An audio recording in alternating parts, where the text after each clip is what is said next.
Él nos va a hablar sobre un tema bastante importante y frecuente en la emergencia, como es la taquicardia, y nos va a verificar, nos va a enseñar sobre el manejo del paciente en shock séptico, ¿no?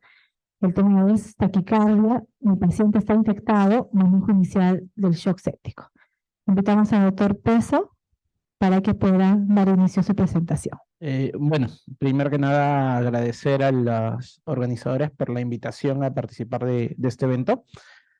Y como mencionaba la doctora Luque, con un tema que en realidad es bastante importante, sobre todo por lo complejo que se ha vuelto y lo poco preciso que pueden hacer algunos conceptos, ¿no? Entonces, vamos a ver lo que es el manejo inicial del shock séptico, como lo afrontaríamos desde la emergencia, ¿no? Desde que llega un paciente de la calle. No tengo conflictos de intereses con esta presentación. Y bueno, ¿por qué es importante valorar o saber evaluar, identificar y tratar adecuadamente la sepsis y el shock séptico? Es porque es uno de los grandes asesinos de niños en el mundo, ¿no? Va a ser una de las principales causas de mortalidad, morbilidad y también de consumo de recursos sanitarios. Y en un país donde no tenemos en realidad muchos recursos, es un dato importante a tenerlo en cuenta. Se reportan 22 casos de sepsis infantil por cada 100.000 personas al año, más o menos 2.202 casos de sepsis neonatal por cada 100.000 nacidos vivos, lo que lleva a que se den al año 1.2 millones de casos de sepsis en el mundo. O sea, es una patología importante. Más del 4% de estos pacientes requieren ser hospitalizados y aproximadamente el 8% requieren un manejo en cuidados intensivos, ¿no? La mortalidad varía dependiendo de los estudios, dependiendo de dónde se realiza y también de los recursos que disponga el país, pero se ha escrito que puede ir de 4 al 50%. Depende también de la severidad de la enfermedad, los factores de riesgo que pueda tener el niño. Y debido a esto es importante saber reconocerlo de forma temprana y hacer una resucitación adecuada. Estos van a ser factores críticos para poder definir el resultado de mi paciente. Ahora, acá viene la gran disyuntiva. La definición de sepsis en pediatría no está completamente claro dilucidada, ¿no? En el 2005, el Consenso Internacional para la Sepsis Pediátrica hablaba de estos términos, ¿no? Sepsis severa o sepsis grave y shock séptico, con criterios específicos que eran bastante analíticos, para poder definirla y categorizar a estos pacientes, ¿no? En el 2016 sale el concepto del consenso de sepsis 3, donde se dice que toda sepsis es una enfermedad grave, por lo tanto hablar de sepsis severa no tendría sentido, y se enfocan más en la disfunción orgánica que se asocia a la disregulación del sistema inmune del hospedero frente a una infección, ¿no? Y por eso plantea el uso de ciertos criterios como van a ser el score de SOFA. Y el shock séptico sería un subgrupo de estos pacientes que tienen una disfunción circulatoria y una disfunción celular metabólica.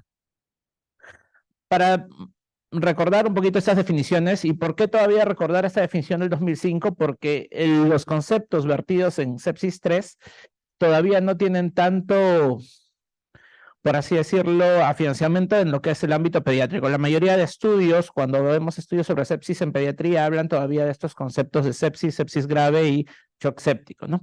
Entonces, cuando hablábamos de sepsis, según el consenso del 2005, cuando teníamos una infección que podía ser sospechada o confirmada, y teníamos 2 de 4 criterios. Estos pueden ser fiebre o hipotermia, taquicardia, taquipnia, o leucocitosis o leucopenia o más de 10% de inmaduras, siendo necesario que estén por lo menos o la fiebre, el criterio de temperatura o el criterio de los leucocitos como necesarios, es decir, uno de estos dos más cualquiera de los otros criterios ya podía definir que un paciente estaba séptico, ¿no? Ahora, ¿cuál es la consideración que debemos tener, que todos sabemos que tenemos en pediatría? Es el hecho de que los valores normales, tanto de las funciones vitales como de los leucocitos, van a modificarse con respecto a la edad, y de ahí que en el consenso pediátrico del 2005 se establecen estos criterios o esta tabla de valores como marcadores para poder tomar la decisión de decir si está o no alterado. Cuando hablábamos de sepsis severa, hablábamos de que teníamos esta definición, se cumplía, la definición de sepsis se cumplía, y se asociaba una disfunción. Podría ser una disfunción cardiovascular, podría ser el desarrollo de un síndrome de distrés respiratorio agudo, o podrían ser 2 o más disfunciones de cualquiera del resto de órganos. La disfunción cardiovascular se definía como hipotensión, con una presión arterial menor del percentil 5 o una presión arterial sistólica menor de 2 desviaciones estándar, la necesidad de uso de drogas vasoactivas o la presencia de signos de hipoperfusión. ¿Y a qué llamaban signos de hipoperfusión? Presencia de una acidosis metabólica inexplicable, un lactato arterial más de 2 veces el valor normal, la oliguria menos de 0,5 mililitros por kilo hora, un llenado capilar mayor de 5 segundos, o una gradiente de temperatura central periférica mayor de 13 grados centígrados. Y acá tenemos los criterios de disfunción, ¿no? La disfunción respiratoria, que se daba por la presencia de un PAFI menor de 300, sin cardiopatía o enfermedad pulmonar previa. Cuando el PAFI era menor de 200 y encontraba infiltrados bilaterales, sin evidencia de fallo cardíaco, ya estábamos hablando de un ARDS. Y si teníamos también una falla ventilatoria con un CO2 más de 60, necesidad de oxígeno con un FIO más de 50% para poder tener una saturación más de 92, o la necesidad de ventilación mecánica, sea invasiva o no invasiva, también hablábamos ya de una disfunción respiratoria. La disfunción neurológica se definía por una alteración en la escala de Glasgow menos de 11 o una caída brusca de 3 puntos. La disfunción hematológica está en función de la presencia de plaquetas menos de 80.000 o una disminución del 50% de valor previo, o la presencia de un INR más de 2.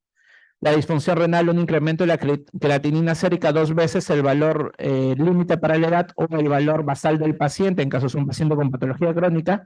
Y la disfunción hepática, la presencia de bilirrubinas más de 4, ojo que este valor no es utilizable en neonatos, o la elevación de la TGP 2 veces por encima del límite normal para la edad.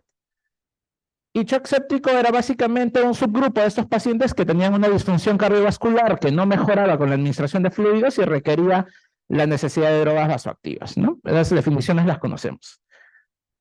Sepsis 3, como decíamos, planteaba que la sepsis es una disregulación de la respuesta inmune, se da en el contexto de un paciente con una infección y se asocia a disfunción orgánica. Entonces, un incremento de más de 2 puntos en el score de SOFA, que es el de Sequential Organ Failure Assessment, me definían que un paciente estaba séptico.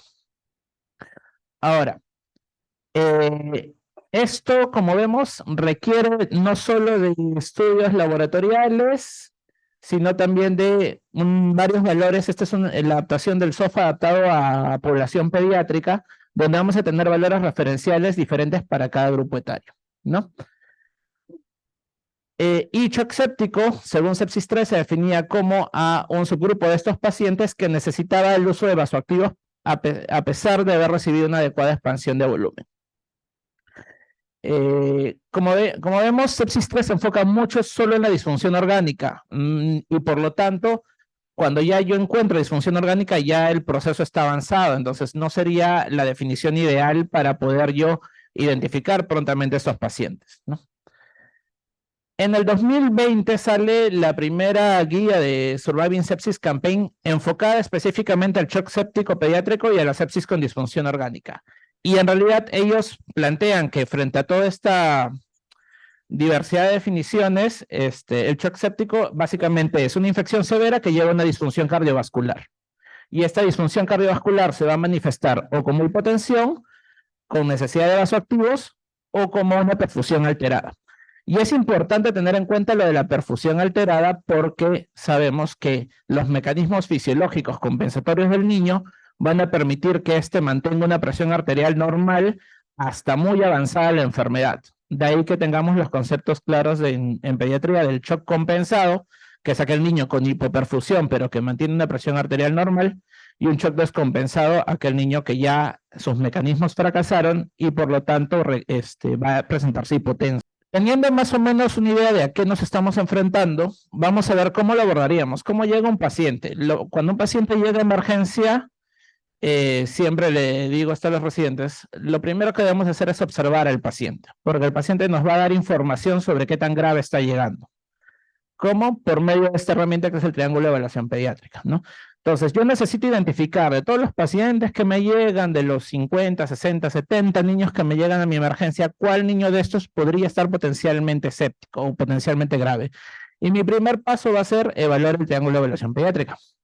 Usualmente un paciente con shock séptico va a tener alterado principalmente la circulación y la apariencia.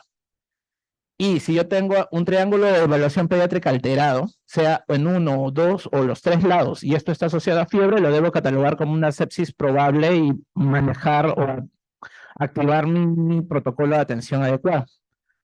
Pero hay que tener en cuenta que en algunas circunstancias podría tener incluso un triángulo de evaluación pediátrica normal en un paciente séptico, ¿no? ¿Por qué? Porque existe un tipo de patrón hemodinámico donde voy a tener un llenado capilar rápido, el paciente va a estar con la piel roja y puede no tener tanta alteración del estado de sensorio inicialmente, por lo tanto su apariencia conservarse. Claro que esto suele ser transitorio a medida que progresa la enfermedad. Esto es solo para recordar qué cosas tengo que evaluar en mi triángulo de evaluación pediátrica, en lo que es la apariencia, el tono, la reactividad, la consolabilidad, la mirada del paciente, el llanto y el lenguaje, cómo se comunica, el trabajo respiratorio en el segundo lado, si hay presencia de retracciones, si hay ruidos respiratorios anormales, y en la piel voy a ver la coloración de la piel y qué coloraciones me van a hacer sospechar que puede haber una hipoperfusión, la palidez, la presencia de lividez, esocutis marmorea y la cianosis, ¿no? Entonces, todo esto es básicamente los 30-60 segundos iniciales de mi interacción con el paciente. Ojo, acá vemos reactividad, consolabilidad, y estos son factores que hay que verlos en el contexto en que estoy evaluando al niño. Normalmente la consolabilidad la voy a ver más cuando el paciente está acompañado de su familiar, ¿no? Si a veces sacamos al niño, lo ponemos en la camilla, en ese momento el niño probablemente va a llorar, va a estar irritable, va a estar fastidiado porque lo estoy alejando de su cuidador. Entonces, debo de siempre el aspecto ver en qué contexto lo estoy evaluando. Ok, esto es solo para recordar que de acuerdo a la alteración del lado del triángulo se va a poder plantear una impresión general que es una categorización fisiopatológica. Esto no es un diagnóstico, esto no es que yo tenga la apariencia alterada y la circulación alterada y sea un shock descompensado como diagnóstico, pero sí me activa una alerta, me dice, este paciente puede estar en un shock descompensado, entonces tengo que manejarlo y abordarlo como tal, pasarlo a mi unidad de trauma shock, medir las constantes vitales de forma adecuada, tener un acceso venoso y probablemente valorar iniciar fluidos de acuerdo a lo que yo ya voy evaluando en mi evaluación primaria, ¿no?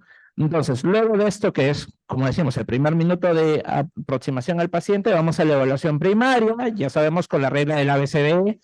En un paciente con shock séptico, ¿qué es lo que voy a encontrar? Usualmente la vía aérea va a estar estable, salvo en el caso de que el paciente tenga ya una alteración del sensorio marcada y por lo tanto deba de valorar una intubación por protección, o que el problema que origina la sepsis también está afectando la vía aérea, ¿no? Si tengo por ejemplo, una angina de Ludwig que está comprimiendo la vía aérea, puede estarme afectada la vía aérea, ¿no? Lo importante es que cuando yo valoro la vía aérea, debo de plantearme si es que va a necesitar un manejo avanzado, ¿no? Y irme preparando para esto.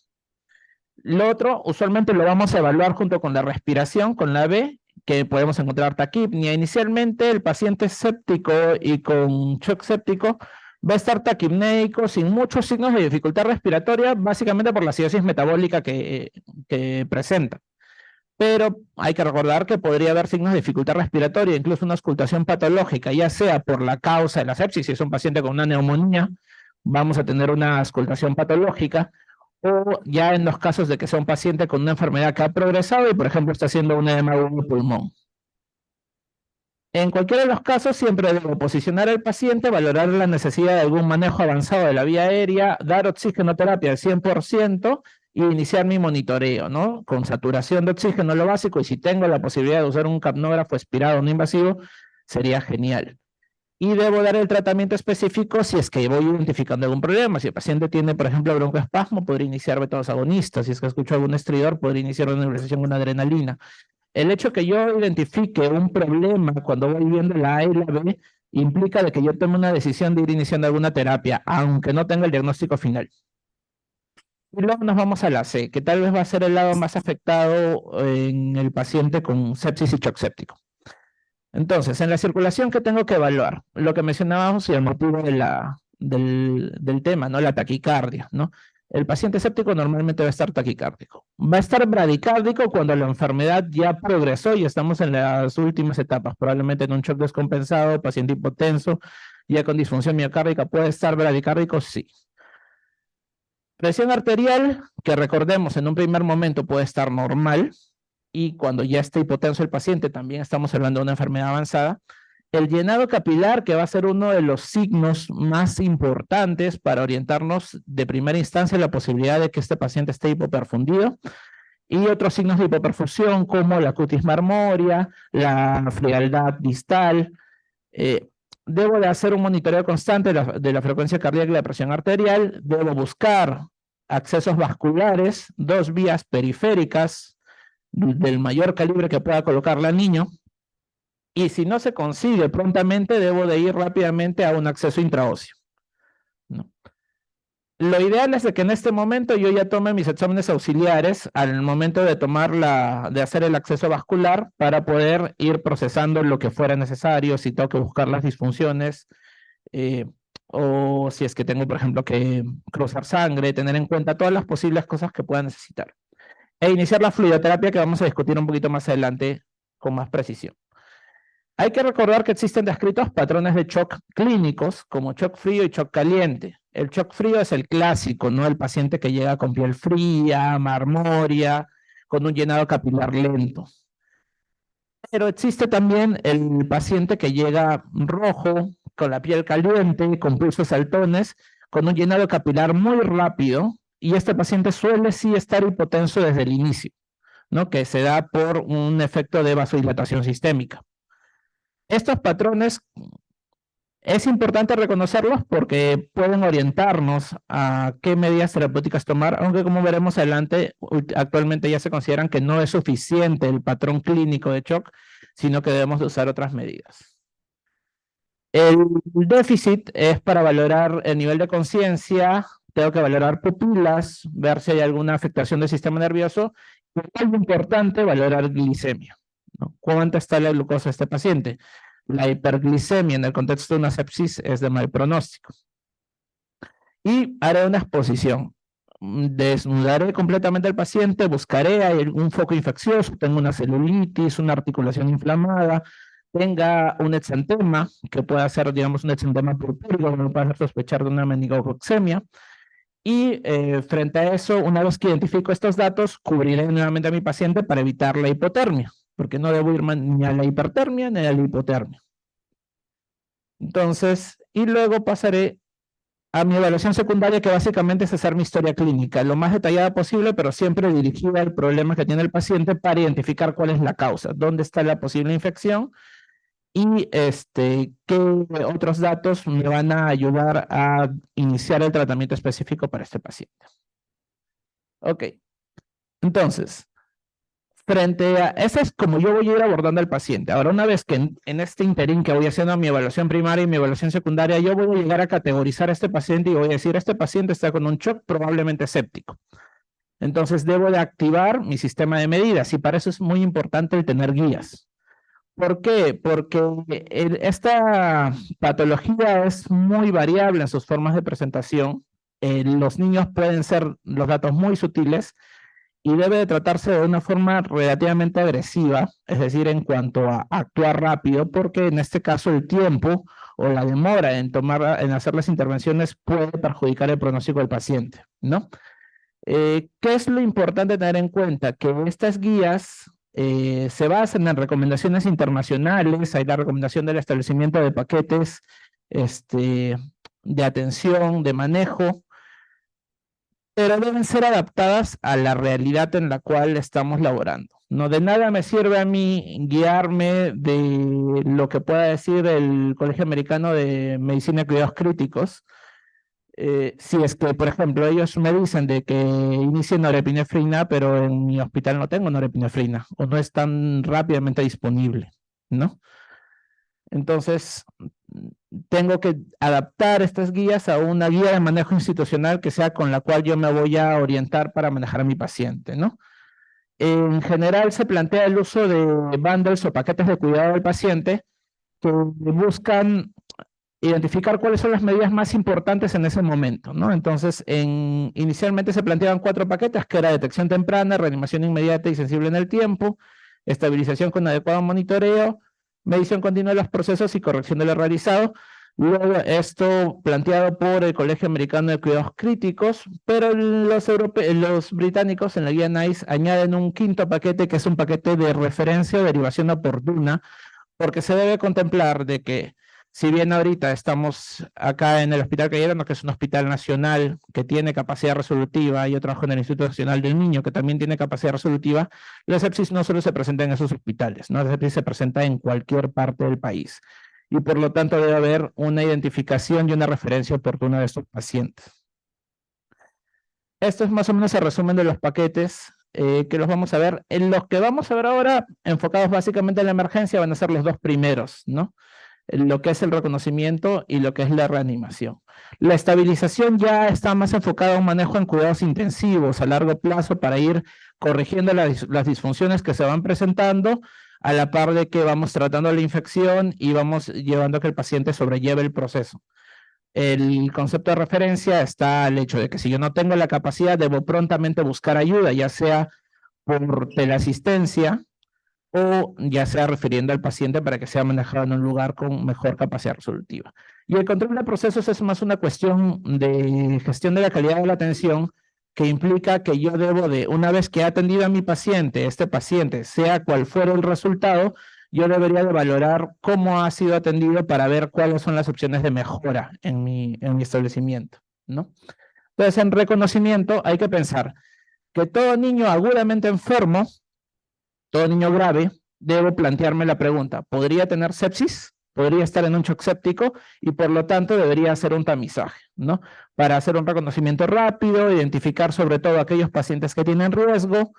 En esto hay diversas herramientas.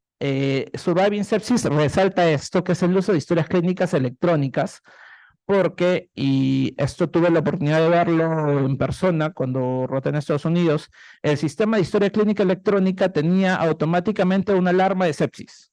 Es decir, si el paciente reunía ciertos criterios, los que ya hemos mencionado en cuanto a funciones vitales o resultados del laboratorio que estuvieran alterados, que pudiera tratarse de una sepsis, el sistema de historia clínica mandaba una alarma. Y esa alarma obligaba a que el personal, específicamente tanto el médico como la enfermera, fueran a la habitación del paciente, lo evaluaran y dieran una valoración final, ¿no? En el sentido de que dicen, este paciente sí está séptico, y activar todo el proceso de atención de un paciente séptico, o no, este paciente no está séptico, probablemente estos valores han salido fuera de lo normal por otro motivo. Y en la habitación del paciente hacer la anulación de la alarma, tanto médico como enfermera juntos, ¿no? Y eso es, que si bien tengo estos sistemas, pueden darme una alerta, la evaluación clínica es la que va a llevar a la toma de decisiones, ¿no? Al final la decisión siempre es clínica. Debemos de tener protocolos y guías de manejo de shock séptico institucionales adecuados a nuestra realidad, como ya le he mencionado. Y para poder reconocer a qué paciente está séptico, lo primero que vamos a buscar siempre va a ser los signos vitales, que están dentro de las definiciones que hemos discutido: la presencia de fiebre, taquicardia y vasodilatación. Podrían ser benignas en algunos casos, es decir, todo paciente, como sabemos, que está con fiebre va a estar taquicárdico, puede estar con una vasodilatación periférica, puede estar rojo, con un llenado capilar lento. Pero si ese paciente, aparte, tengo el dato de que el niño cuando ya habla dice que se siente muy mal, o los padres notan que hay algún cambio en su actitud, o hay algún cambio en la conducta, o es un paciente con riesgo, por ejemplo, un paciente oncológico, yo debería considerar la posibilidad de sepsis y hacer una evaluación más profunda, ¿no? Siempre buscar los signos de hipoperfusión tisular, que son los que me van a definir el shock séptico.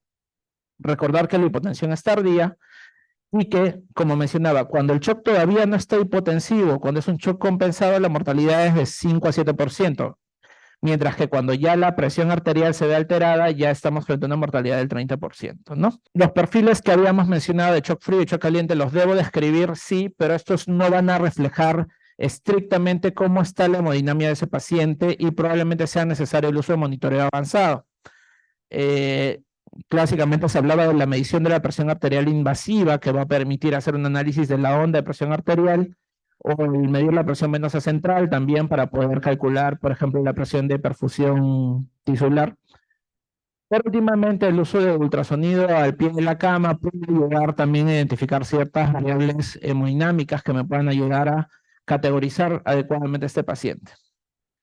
Recordar que las funciones vitales de los pacientes pediátricos varían de acuerdo a la edad y de hecho tenemos muchas referencias, ¿no? Este cuadro me parecía muy interesante porque comparaba los valores que plantean distintos programas de entrenamiento o de manejo de pacientes graves, ¿no? Como el APLS, el PHPLS, el PALS, el EPLS, que es el europeo, el PHTLS, el ATLS, plantean sus valores tanto de frecuencia cardíaca como de frecuencia respiratoria con distintos grupos, con distintos valores de referencia, que son similares, pero lleva al hecho de que nosotros debemos definir cuál es el que nos va a guiar. Usualmente, la mayoría de nosotros que llevamos una formación, solemos llevar el PALS, ¿no? Y nos guiamos de estos valores de referencia, ¿no? Los patrones de referencia de PALS. Sea cual fuera el que eligiéramos, debemos de tenerlo claros todos en el servicio, porque si mi enfermera no sabe cuál es mi valor de referencia para hablar de que este paciente está taquicárdico, entonces no va a ser capaz de identificarlo y hacer la comunicación adecuada para la evaluación al personal médico, ¿no? Existen herramientas sistematizadas, el Pediatric Sepsis Sheets, que es de Reino Unido. Existen scores de alerta temprana, los PIUS, que también van a valorar funciones vitales y algunos datos clínicos que pueden alertar sobre un deterioro de este paciente y que requieren que este paciente sea reevaluado. El Pediatric Observational Priority Score y el mismo SOFA, que ya mencionamos, que se puede adaptar a pediatría, ¿no? Esta es una forma, me pareció muy interesante de tenerlo claro conceptos, ¿no? Sepsis, infección más taquipnea, taquicardia sin signos de hipoperfusión y cambios de la conducta o estado del sensorio sensación de mal estado general, ¿no? O sea, esto habla, si nos damos cuenta, de probablemente un triángulo de evaluación pediátrica alterado en el contexto de una infección, podría hablarme una sepsis. El shock séptico es cuando ya tengo signos de hipoperfusión y acá vemos la definición de shock séptico compensado versus descompensado que varía dependiendo del valor de presión arterial.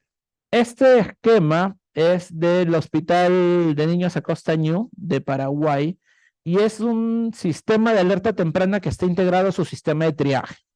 Entonces, para ellos, llega un paciente de emergencia, valoración del triángulo de evaluación pediátrica, hay historia de fiebre o hipotermia, entonces, si es que está crítico, es decir, está alterado el TEP, vamos a valorar que pueda ser una sepsis y se priorizaría como una nivel 1 y pasaría directamente a sala de reanimación. Si es que no está críticamente enfermo, voy a hacer mi valoración de signos vitales, valorar la presión, si está hipotenso, entonces es una prioridad 1, y si no, valoraré la presencia de factores de riesgo o criterios clínicos de sepsis, y si se cumplen más de 2 criterios clínicos o un criterio clínico y un factor de riesgo, también se activaría como código sepsis, pero ya no como prioridad 1, sino como prioridad 2, porque estaríamos en un paciente que todavía no está en estado de shock, ¿no? Y si es que no tiene ninguno de estos criterios ni factores de riesgo, ya pasaría a una evaluación estándar de triaje, ¿no? Entonces, desde la puerta de la emergencia, desde el triaje, podríamos ir detectando pacientes que están con potencialmente un cuadro de shock séptico. Este es el Sepsis Sheets, que también valora temperatura, taquicardia, alteración del estado mental y el grado de perfusión, y de acuerdo a eso se plantea, ¿no? Hay la posibilidad de que esté séptico y esto considera, si estoy seguro, se registra, se registra que está el paciente séptico y se inician las medidas de reanimación. Vamos a avanzar entonces a lo que es el paquete de reanimación. Estos son metas. Esto de acá, que es lo que cambió con las guías del 2020. Cuando tengo un paciente con sospecha de sepsis, se recomienda el inicio de los paquetes del paquete de reanimación y el inicio de antibióticos en las primeras 3 horas de identificado del paciente. Si es que el paciente entra en shock, ya se acelera y este paquete de reanimación debería administrarse en la primera hora. Esto siempre debe estar asociado a una evaluación continua del paciente. Sobre el uso de antibióticos, ¿qué es lo importante? Que debo de iniciarla, como ya dijimos, los antibióticos en la primera hora en el caso de un paciente con shock séptico y en las primeras 3 horas en el caso de un paciente con sepsis sin signos de hipoperfusión. Idealmente tomar cultivos antes de iniciar antibióticos, pero esto no es una justificación para retrasar el inicio de antibióticos. Y debo de hacer un monitoreo continuo para buscar un desescalonamiento de los antibióticos lo antes posible. Voy a iniciar con amplio espectro y esto debo de ir disminuyéndolo conforme vaya teniendo resultados de laboratorio. Se prefiere monoterapia antibiótica versus uso de varios antibióticos, salvo en aquellos pacientes con compromiso del sistema inmune o factores de riesgo para gérmenes resistentes, donde sí utilizaré antibiótico-terapia múltiple. De esto, lo importante es de que debo hacer un control de foco, es decir, si yo identifico dónde está la infección, es un absceso o es un dispositivo intravascular contaminado, debo de retirarlo tan pronto sea posible. El antibiótico lo voy a elegir en función de los datos que tengo en mi paciente. Normalmente en una sepsis adquirida en la comunidad, una cefalosporina de tercera generación es una adecuada terapia de inicio. Si es intrahospitalaria, debo iniciar con un tratamiento que cubra pseudomonas. Y en los recién nacidos, como dato importante, recordar siempre añadir la ampicilina por el riesgo de que pueda haber una infección por listeria, ¿no? Otros datos, como si fuera un foco abdominal, me llevaría a elegir añadir un medicamento antianaerobios como clindamicina o metronidazol. Y en los pacientes oncológicos con neutropenia febril, siempre iniciaré con un amplio espectro con betalactámico más inhibidor de betalactamasas, y si es que hay sospecha de BLE, añadir un aminoglicósido, y si es que evoluciona rápidamente, irme a un carbapenem con antifúngico. Y esto es el otro punto importante en manejo de shock séptico, el uso de fluidos y vasoactivos. Y esto es lo que más ha cambiado. Acá se definen bien claro dos situaciones. Uno, que estoy en un hospital que tenga capacidad de monitoreo avanzado con cuidados intensivos. Acá voy a manejar lo que básicamente se decía. Voy a dar bolas de fluidos hasta 60 mililitros por kilo y iré valorando de acuerdo a cómo responde el paciente el uso de inicio de vasopresores. ¿Y qué es lo que pasa si es que no tengo cuidados intensivos? Lo que debo de ver es si es que el paciente debo de administrar bolos de fluidos, pero no ir a más de 40 mililitros por kilo, y estos bolos deben darse lentamente y más bien iniciar prontamente vasopresores. Y si es que el paciente no está hipotenso, no debo dar bolos de fluidos, y lo que debo hacer es iniciar líquidos de mantenimiento y luego monitorizar hemodinámicamente y valorar el uso de vasoactivos si es que el paciente lo requiere y si es que están disponibles hasta que yo lo pueda referir. ¿Por qué esta distinción? Porque, bueno, se dio un estudio en África, el estudio FIST, que encontró que aquellos pacientes, esto en un contexto de bajos recursos, que recibían bolos de fluidos tenían mayor mortalidad que los que no recibían bolos de fluidos, ¿no? Entonces, de ahí, y dado al impacto que ha tenido este estudio, se da esta recomendación. Los bolos que antes siempre eran de 20 mililitros, ahora se ponen que deben ser de 10 a 20 mililitros, es decir, debo ser más cauto, y lo más importante es que debo de estar al costado de mi paciente. Debo de estar monitorizando si este paciente desarrolla o no signos de sobrecarga de volumen. Se prefieren cristaloides sobre coloides, y en coloides el único que se recomienda es albúmina al 5%. Idealmente, si tengo lactato Ringer o Plasmalite, que son soluciones balanceadas, van a ir o se recomiendan por encima del cloruro de sodio, pero esto va de la mano de la disponibilidad de las soluciones. Vasoactivos, lo importante es recordar que dopamina es una segunda línea porque está asociada a mayor mortalidad cuando la comparo con adrenalina y noradrenalina. Sobre si comienzo con adrenalina o noradrenalina, Surviving Sepsis Campaign dice, depende de la experiencia del médico y de la experiencia y de las preferencias del médico. Lo que dice la teoría es de que yo debería valorar el patrón hemodinámico. Si es que mi patrón hemodinámico va más a una disfunción del miocárdica, adrenalina iría mejor, y si es que el patrón hemodinámico va más a una vasodilatación o una pérdida del tono vascular, noradrenalina sería de elección, ¿no? Por eso se describía adrenalina para el shock frío y noradrenalina para el shock caliente. ¿no? No debo demorar el inicio de la medicación vasoactiva por la falta de un acceso venoso central. Si tengo una buena vía periférica, lo puedo iniciar por ahí. Y cuando ya estoy usando dosis altas de catecolaminas, valorar uso de vasopresina, ¿no? El lactato como marcador no está bien definido su valor o el punto de corte en pediatría. Se ha descrito que más de 4 milimoles por litro está asociado a mayor mortalidad, pero su utilidad está más en el monitoreo. Es decir, yo debo de dosar un lactato inicial para luego, cuando haga mis medidas de reanimación, valorar si este se normaliza. En aquellos pacientes donde se normaliza el lactato en 2 a 4 horas, se ha asociado a una disminución de riesgo de disfunción orgánica persistente. Otro dato importante a valorar de inicio es el valor de glucosa y de calcio, ¿no? Si bien Surviving Sepsis en lo que es calcio no da una recomendación de un punto de corte que tenga base en evidencia, los autores mencionan de que en su práctica buscan tener el calcio dentro de valores normales y esto se puede conseguir administrando gluconato de calcio. Y en lo que es glicemia, debemos tratar la hipoglicemia si es que está presente al inicio con un bolo de 0,25 miligramos por kilo de glucosa, que equivale a 2,5 cc por kilo de estrosal 10, y evitar la hiperglicemia con un valor de corte en 180, ¿no? No se recomienda buscar con insulina bajar la glicemia por menos de 140 por el riesgo de que el paciente vaya a entrar en hipoglicemia. Y en cuanto a productos sanguíneos, no hay evidencia para dar una recomendación, todavía se mantiene con que se transfunda cuando el paciente está hemodinámicamente estable, puedo mantenerlo con hemoglobina de 7 como mínimo, y en realidad no hay un punto de corte adecuado para el paciente que está con un shock séptico inestable. A pesar de mis maniobras de reanimación, podría valorar transfundirlo, pero no hay una recomendación específica.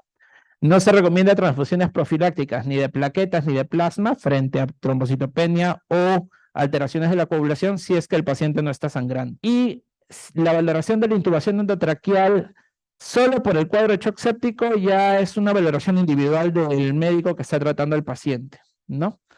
Y no debe utilizarse tomidato para intubar a estos pacientes por el riesgo de supresión del eje adrenal. Y si es que es un paciente que ha desarrollado PARTS, podría valorar el iniciar con ventilación no invasiva de acuerdo a su evolución. Ya mencionamos que el paquete de estabilización es el manejo en UCI para poder resolver todas las disfunciones. El paquete de referencia que está en relación a buscar el apoyo de equipos especializados o trasladar al paciente para un manejo adecuado. Y la medición de resultados, que es el aspecto de gestión para mejorar nuestro proceso de forma continua, ¿no? ¿Cuáles son los retos de que llevemos esta información que está orientada más al hospital de tercer nivel, como en el que estamos, a que pueda distribuirse los recursos de forma adecuada y poder apoyar a la mayoría de niños que en realidad se atienden en los niveles primarios de atención? Entonces, para concluir, debemos consensuar en nuestras instituciones cómo vamos a abordar a estos pacientes. Debemos plantearnos tener un sistema de tamizaje o identificación temprana del paciente en sepsis y en shock séptico. Y esto debe de darse con una adaptación a los recursos que disponemos para poder atender a estos pacientes con un monitoreo constante y de la mejor forma y de una forma oportuna. Gracias.